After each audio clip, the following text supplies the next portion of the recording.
أعوذ بالله من الشيطان الرجيم. بسم الله الرحمن الرحيم. سل بني إسرائيل كم آتيناهم من آية بينة ومن يبدل نعمة الله من بعد ما جاءته فإن الله شديد العقاب. بنی اسرائیل سے پوچھو ہم نے انہیں کتنی کھلی کھلی نشانیاں دی، اور جو کوئی اللہ کی نعمت کو اس کے پانے کے بعد بدل ڈالے تو یقین جانو اللہ سزا دینے میں بہت سخت ہے۔ سورہ بقرہ کی 211 نمبر کی آیت ہے۔ اس میں کہا جا رہا ہے کہ آپ پوچھئے تو صحیح بنی اسرائیل سے، اس قوم سے، کہ ہم نے ان کو کتنی کھلی کھلی نشانیاں عطا فرمائی تھی اور کتنی نعمتیں عطا فرمائی تھی۔ وہ نعمتوں کے حاصل کرنے کے بعد بھی انہوں نے اس کو بدل ڈالا۔ یہاں پر قوم بنی اسرائیل جو کہا جا رہا ہے وہ موسیٰ علیہ السلام کی قوم کو کہا جاتا ہے، جس کو یہودی بھی کہتے ہیں۔ ان کے اوپر اللہ تعالیٰ نے نعمتوں کی بارش فرما دی تھی، بے شمار نعمتیں ان کو عطا فرمائی تھی۔ سب سے بڑی نعمت تو ان کو نبوت اور کتاب سے سرفراز فرمایا گیا تھا، اور پھر ان کو سارے عالم کی رہنمائی کے لیے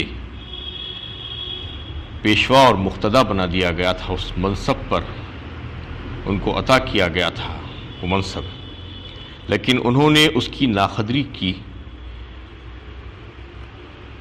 اور ہدایت کو حاصل کرنے کے بجائے انہوں نے اس سے گمراہی حاصل کی اور گمراہی پر اڑ گئے، تو اللہ تعالیٰ نے وہ نعمت ان سے چھین لی اور ان کو وہ امامت کے منصب سے معزول کر کے اس کو محروم کر دیا گیا ان سے، وہ نعمت سے۔ اس قسم کی جو حرکتیں کرتے ہیں اللہ تعالیٰ ان کو شدید عذاب سے دوچار کرتے ہیں، یہ بتایا جا رہا ہے۔ فَإِنَّ اللَّهَ شَدِيدُ الْعِقَابِ، یعنی اللہ تعالیٰ سزا دینے میں بہت سخت ہے۔ جب نعمتیں دی جاتی ہے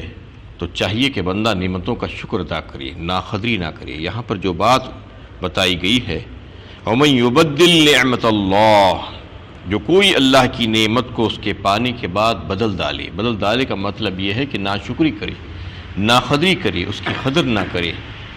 جیسا کہ قوم بنی اسرائیل نے کیا تھا کہ اللہ تعالیٰ نے ان کو بے شمار نعمتیں عطا فرمائی تھی۔ جیسا کہ سب سے پہلے تو ان کی ہدایت اور رہنمائی کے لیے ان کو کتاب توریت عطا فرمائی، لیکن انہوں نے اس کو اپنی آنکھوں سے لگا کر اس پر عمل کرنے کے بجائے اس میں شک و شبہ کیا، تو اللہ تعالیٰ نے ان میں کے کچھ لوگوں کو بجلی گرا کر ہلاک کر دیا۔ پھر قوم فرعون سے ان کو نجات دی، دریا میں اللہ تعالیٰ نے راستہ بنا دیا اور وہ امن و سکون کے ساتھ اس سے پار ہو گئے، لیکن اس سے پار ہوتے ہی انہوں نے بچھڑے کی پوجا شروع کی، تو اللہ تعالیٰ نے انہی میں سے ان کو قتل کروایا۔ اس طریقے سے اللہ تعالیٰ نے ان کے کھانے پینے کا انتظام کیا، آسمان سے من و سلوا اتارا اور پانی پینے کے لیے ایک پتھر سے 12 چشمے ان کے لیے پھوٹ کر نکالے گئے۔ اس کے باوجود انہوں نے اس کی ناشکری کی، ناقدری کی۔ پے در پہ انبیاء بھیجے گئے ان کے پاس، لیکن انہوں نے بہت سوں کو ناحق قتل کیا، اس کی وجہ سے ان کی حکومت اور سلطنت چھین لی گئی۔ اور کئی ایک باتیں ہیں، کئی ایک واقعات ہیں، بے شمار نعمتیں ہیں اللہ تعالیٰ نے جو ان کو عطا فرمائی تھی، لیکن اکثر و بیشتر انہوں نے اس کی نافرمانی ہی کی، اس کی ناشکری کی۔ تو یہاں پر انہی باتوں کو تذکرہ کر کے اللہ کا یہ قانون بتایا جا رہا ہے کہ اللہ تعالیٰ جب کبھی کسی قوم اور کسی گروہ، کسی شخص کو نعمتیں عطا فرماتے ہیں اور اگر پھر وہ اس کی ناقدری اور ناشکری کرتا ہے تو پھر اس کو عذاب سے دوچار کر دیتے ہیں۔ لَئِن شَكَرْتُمْ لَأَزِيدَنَّكُمْ وَلَئِن كَفَرْتُمْ إِنَّ عَذَابِي لَشَدِيدٌ فرمایا۔ سورہ ابراہیم 13ویں پارے میں اللہ تعالیٰ نے ایک اصول بتایا کہ اگر تم کو نعمتیں دینے کے بعد تم اگر اس کا شکر ادا کرو گے تو پھر مزید ہم اس میں اضافہ ہی کرتے جائیں گے، اور اگر تم ایسا نہیں کرو گے، اس کے برخلاف کرو گے، کفر کرو گے، ناقدری کرو گے، تو پھر نہ صرف وہ نعمتیں تم سے چھین لی جائے گی بلکہ تم کو شدید عذاب سے دوچار کر دیا جائے گا۔ اسی قسم کی حرکتیں اس قوم نے کی تھی، تو اللہ تعالیٰ یہ قانون بتا کر ان لوگوں کو کہہ رہے ہیں جو اللہ تعالیٰ نے اس قوم کے بعد پیشوائی کے منصب پر قائم فرما دیا تھا، یعنی امت محمدیہ کو، ان کے لیے بہترین سبق ہے اس میں، یعنی وہ لوگوں کے انجام سے ان کو سبق سیکھنا چاہیے کہ کیسا انہوں نے ناقدری کی نعمتوں کی، تو اللہ تعالیٰ نے ان سے نعمتیں چھین لی اور ان کو عذاب سے دوچار کیا۔ اگر تم بھی ایسا ہی کرو گے تو تمہارے ساتھ بھی کم و بیش ایسا ہی معاملہ ہوگا۔ زُيِّنَ لِلَّذِينَ كَفَرُوا الْحَيَاةُ الدُّنْيَا وَيَسْخَرُونَ مِنَ الَّذِينَ آمَنُوا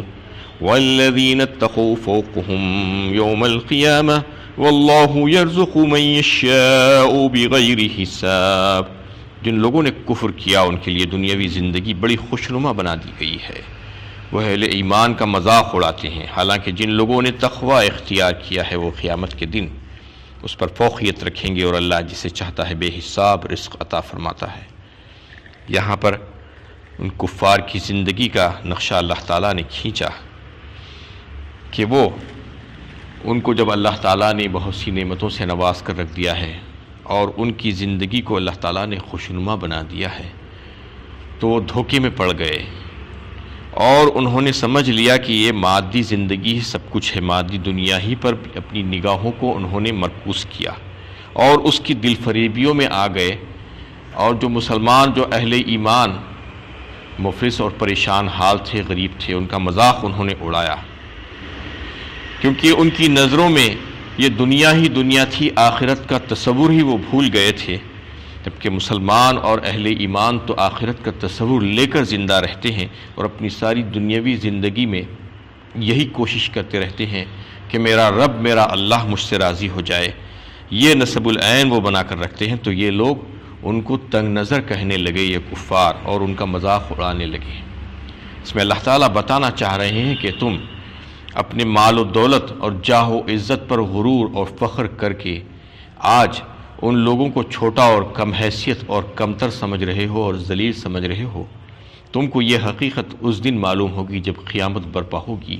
تو وہ لوگ تم سے بہت بڑے درجے میں ہوں گے، تم آج جن کا مذاق اڑا رہے ہو، آج تم جن کو بیوقوف سمجھ رہے ہو، وہ اہل جنت ہوں گے، کیونکہ انہوں نے کفر و شرک سے انکار کیا اور ایمان پر قائم رہے، اللہ کی توحید کو انہوں نے مانا،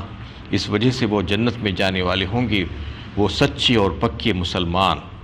اور تم لوگ اہل جہنم ہوں گے، اس دن تم کو پتہ چل جائے گا کہ تم نے کیا کھویا تھا اور کیا پایا تھا اور کس کا مذاق اڑایا تھا۔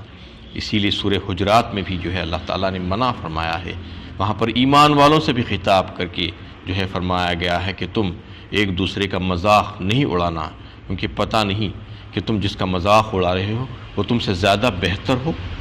دین کے اعتبار سے اور اخروی نتیجے کے اعتبار سے۔ یا ایھا الذین آمنوا لا یسخر قوم من قوم عسى ان یکونوا خیرا منهم ولا نساء من نساء عسى ان یکن خیرا منهن، فرمایا کوئی مرد کوئی دوسرے مرد کا مذاق نہ اڑائے اور کوئی عورت کوئی دوسری عورت کا مذاق نہیں اڑانا چاہیے، کہ مذاق اڑانے کا مطلب یہ ہوتا ہے کہ اپنے آپ کو بڑا سمجھنا، تکبر کرنا اور دوسرے کو چھوٹا اور ذلیل اور حقیر سمجھنا، اس سے منع کیا گیا ہے مسلمانوں کو بھی ایک دوسرے سے، اور پھر جو کفار جو مذاق اڑاتے تھے ان کو بھی بتایا گیا ہے کہ یہ تمہاری زندگی، تمہاری یہ دل فریبیاں جو ہے جو یہاں کے لیے مزین کر دی گئی ہے، اس لیے تم یہاں پر ایسا کام کر رہے ہو۔ جو کوئی بھی مسلمانوں کا ان کی کم حیثیتی کی وجہ سے، ان کی غربت اور افلاس کی وجہ سے مذاق اڑائے گا، تو اس کے تعلق سے حضرت علی کرم اللہ وجہہ نے فرمایا کہ اللہ تعالیٰ بروز قیامت وہ تمام لوگوں کو اولین اور آخرین کے سامنے ذلیل اور رسوا کریں گے جنہوں نے مسلمانوں کا اور اہل ایمان کا ان کی مفلسی، ان کی غربت، ان کی تنگ دستی اور ان کی پریشانیوں کی وجہ سے، ان کے فخر و فاخر کی وجہ سے مذاق اڑایا تھا اور ان کو ذلیل اور حقیر سمجھا تھا، تو پھر ان کو سمجھ لینا چاہیے کہ قیامت میں اللہ تعالیٰ ساری امت کے سامنے، اولین اور آخرین کے سامنے ان کو ذلیل و رسوا کر دیں گے۔ کان الناس امۃ واحدہ والذین اتقوا فوقهم یوم القیامہ واللہ یرزق من یشاء بغیر حساب، اور اللہ جسے چاہتا ہے بے حساب رزق عطا فرماتا ہے۔ اور ایک بات اسی آیت کے آخری حصے میں اللہ تعالیٰ نے یہ واضح فرما دی کہ چونکہ عام طور پر اللہ تعالیٰ کا جو دستور ہے رزق اور روزی کی تقسیم کا، وہ ان کی ہزاروں حکمتوں پر ہے۔ وہ جسے چاہتے ہیں روزی عطا فرماتے ہیں، کسی کو بے حد و حساب رزق عطا فرما دیتے ہیں اور کسی کو تنگ کر دیتے ہیں کسی کا رزق، یہ ان کی حکمتوں پر ہے۔ اور اگر کسی کو اللہ تعالیٰ بے حد و حساب رزق دے رہے ہیں تو اس کو غرور اور فخر اور تکبر نہیں کرنا چاہیے، اور یہ نہیں سمجھنا چاہیے کہ یہ میرا ذاتی کمال ہے اور یہ مجھے ملنا ہی چاہیے تھا، یہ میری صلاحیتوں کی بنا پر مجھے ملا ہے۔ نہیں، یہ تمہارا ذاتی کمال نہیں ہو سکتا، اللہ تعالیٰ بتا رہے ہیں۔ اور نہ ہی یہ خوش فہمی میں رہنا چاہیے کہ یہ اللہ تعالیٰ کی محبوبیت کی نشانی ہے۔ اللہ تعالیٰ تو جو ہے رزق ہر ایک کو عطا فرماتے ہیں، اپنے باغی اور غداروں کو بعض وقت تو جو ہے اور زیادہ عطا فرما دیتے ہیں، کیونکہ دنیا ہی دنیا ان کے پیش نظر رہتی ہے، آخرت میں ان کا کچھ بھی حصہ نہیں ہوتا ہے۔ اس طریقے سے رزق کا معاملہ بالکل الگ ہے، کسی کو زیادہ اور کسی کو کم، وہ آزمائش اور امتحان ہے، جیسا کہ دنیا ساری کی ساری آزمائش اور امتحان ہے۔ کسی کو زیادہ دے کر آزمایا جاتا ہے تو کسی کو کم دے کر جو ہے آزمایا جاتا ہے کہ بندہ صبر کرتا ہے یا نہیں کرتا ہے۔ تو یہاں پر اللہ تعالیٰ یہ فرمانا چاہ رہے ہیں کہ جس کو دیا گیا ہے وہ یہ نہ سمجھے کہ میں اللہ تعالیٰ کا محبوب ہوں اور پسندیدہ ہوں۔ ہاں، ہو سکتا ہے اللہ تعالیٰ کے جو محبوب بندے ہیں ان کو بھی اللہ تعالیٰ رزق دیتے ہیں، بعض اوقات جو ہے ان کو بھی بہت زیادہ بھی دیتے ہیں، لیکن اس کی جو ہے یہ نشانی اور یہ دلیل نہیں بن سکتی کہ کسی کو اگر مل رہا ہے تو وہ جو ہے اللہ تعالیٰ کا محبوب ہے، کیونکہ سب سے بڑی شخصیت دنیا کی جو کائنات میں گزری ہے، سید الانبیاء حضرت محمد مصطفیٰ صلی اللہ علیہ وسلم، آپ صلی اللہ علیہ وسلم کے پاس زیادہ نہیں دیا گیا تھا آپ کو، آپ تو جو ہے اللہ تعالیٰ سے زیادہ مانگے بھی نہیں تھے، یہ اختیاری انہوں نے جو ہے اللہ تعالیٰ سے مانگا تھا کہ اللہ تعالیٰ مجھے ایک دن کھلا اور ایک دن بھوکا رکھتا کہ میں تیری جو ہے ایک دن شکر ادا کروں اور دوسرے دن تیرا صبر کروں، میں اس پر صبر کروں اس تنگ دستی کی وجہ سے۔ تو اس طریقے سے اگر یہ محبوبیت کی نشانی ہوتی تو سب سے پہلے سید الانبیاء کو دیا جاتا، نہ کہ فرعون اور نمرود کو دیا جاتا، جبکہ وہ لوگ قارون یہ سب سے بہت بڑے مالدار اور دولت مند تھے، لیکن اللہ کے باغی اور غدار اور نافرمان تھے۔ تو اس میں اللہ تعالیٰ نے واضح فرما دیا کہ رزق کی زیادتی یا کمی اللہ تعالیٰ کی محبوبیت یا غضب کی نشانی نہیں ہو سکتی۔ وآخر دعوانا الحمدللہ رب العالمین۔